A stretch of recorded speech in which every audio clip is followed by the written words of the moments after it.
Oke saudara, saya sekarang berada di Lembaga Bantuan Hukum Majapahit Timur, menemui Ketua Umum Bapak Haji Samiran, dan akan bertanya tentang bagaimana kelanjutannya tentang kasus KKMDT.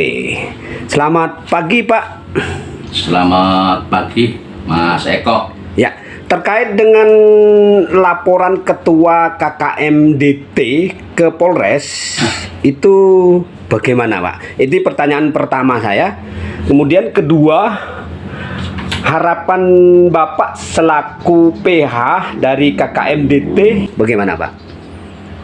Begini Mas Eko, jadi hari Senin kemarin tanggal 15 Mei 2023 sekitar jam 15.30 Siap. saya sesuai dengan surat kuasa tanggal 11 Mei 2023 saya dapat kuasa hukum dari beliau-beliau Ketua KKMDT antara lain Leces dari KKMDT Wonomerto, KKMDT Sumberasih, dan KKMDT Tongas. Saya melaporkan oknum LSM Limbas 88 yang berinisial namanya M. Nah, di situ melaporkan pencemaran nama baik dengan tulisan melalui media. Yang intinya beliau-beliau ini dilaporkan ke Kejaksaan Negeri Klaten yang disebarkan di media. Ini saya laporkan, yaitu pencemaran nama baik dengan tulisan disebarkan di media sebagaimana pasal 220 KUHP dan pasal 317 KUHP, di mana perlu diketahui Mas Eko Ya. bahwa pelaporan daripada oknum LSM Libas 88 ke Kejaksaan, perlu diingat bahwa beliau-beliau KKMDT hanya koordinator daripada lembaga-lembaga di kecamatan, yaitu lembaga Makdinia, yang mana KKMDT sebagai koordinator saja untuk pengajuan anggaran Bosda itu yang ngajukan adalah lembaga sendiri, yang menerima juga rekening lembaga sendiri, yang menggunakan lembaga itu sendiri, yang mempertanggungjawabkan lembaga sendiri. Sedangkan laporan pertanggungjawaban SPJ-nya sudah selesai dan pekerjaannya sudah selesai. Di situ contoh anggaran 4 juta, di SPJ-nya lengkap 4 juta. Kalau ada tuduhan dari pelaporan dari rekan LSM Libas 88 kepada Kejaksaan, nah, SPJ-nya 0%, uang yang mana yang diserahkan, yang jadi kan pungli daripada beliau sebagaimana tujuan laporan itu. Dan perlu diketahui Mas Eko bahwa KKMDT ini bukan penyelenggara negara, gitu. Terus yang menerima uang ini lembaga diniyah, dan menggunakan juga lembaga diniyah yang bertanggungjawabkan adalah lembaga diniyah. Nah, kalau bukan penyelenggara negara, kalau tidak pernah menerima uang APBD dan APBDN, kok laporannya ke Kejaksaan? Dan laporan dari Kejaksaan di situ ada tuduhan, yaitu dugaan masalah pungutan liar. Nah, pada saat laporan rekan-rekan lembaga ini, apakah mempunyai 2 alat bukti? Yang namanya uangnya, beliau-beliau nggak pernah nerima uang, itu sebagaimana nyatanya begitu. Dan bukti bahwa seorang melakukan pungutan liar ini nggak ada tanda bukti atau fakta berupa kwitansi atau tanda terima. Beliau-beliau ini nggak pernah menerima juga. Nah, ini kan saya laporkan laporan palsunya, juga pencemaran nama baik. Itu Mas Eko untuk laporan. Pertanyaan kedua, harapan Bapak sebagai kuasa hukum KKMDT? Harapan saya selaku kuasa hukum daripada KKMDT ini tuh pembelajaran baik kepada LSM, kepada jurnalis atau wartawan, juga media.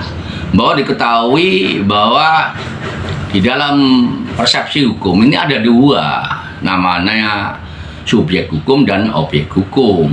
Yang saya jelaskan tadi, subjek hukum ini perkara adalah beliau-beliau ini bukan penyelenggara negara, dan perkaranya ini ada perkara apa kok laporan kejaksaan objek hukumnya.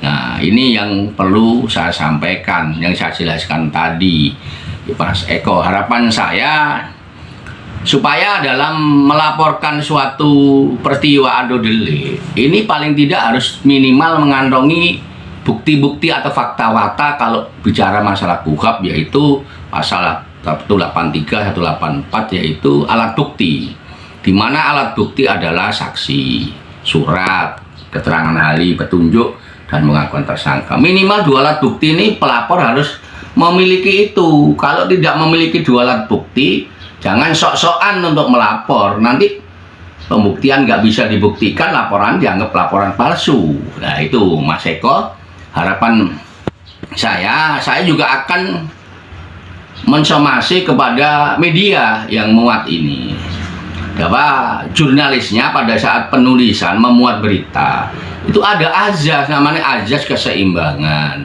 azas masalah legalitas, ya kan?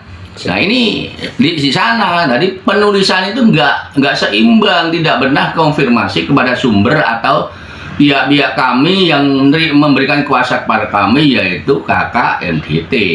Nah, saya akan mensomasi ke media, yaitu Nusa Barong, untuk mengklarifikasi, minimal memberikan penjelasan atau mengevaluasi kinerja daripada jurnalis ini.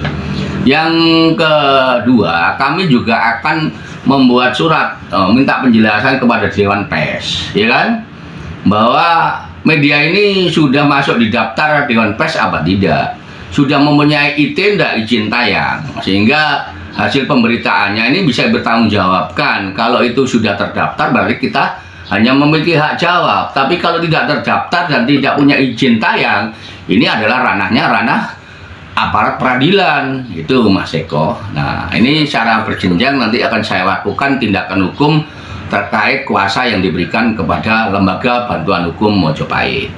Dan harapan saya di kepolisian terkait pengaduan ini segera tidak lanjuti, dilakukan proses penyelidikan.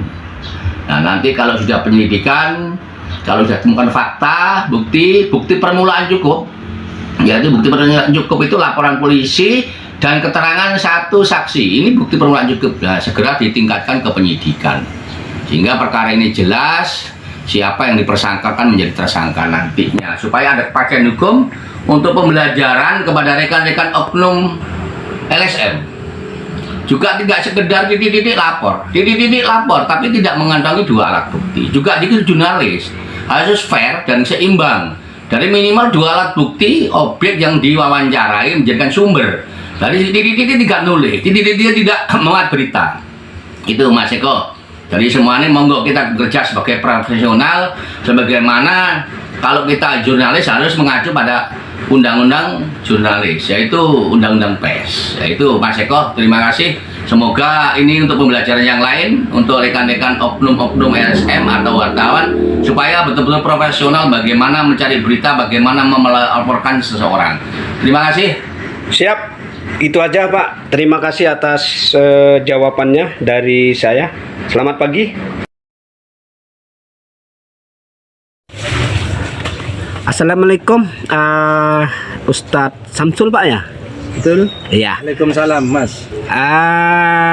Koordinator KKMDT wilayah Kecamatan Leces ya. Ya. Saya mau tanya tentang kegunaan dan diperuntukkan untuk apa sebenarnya?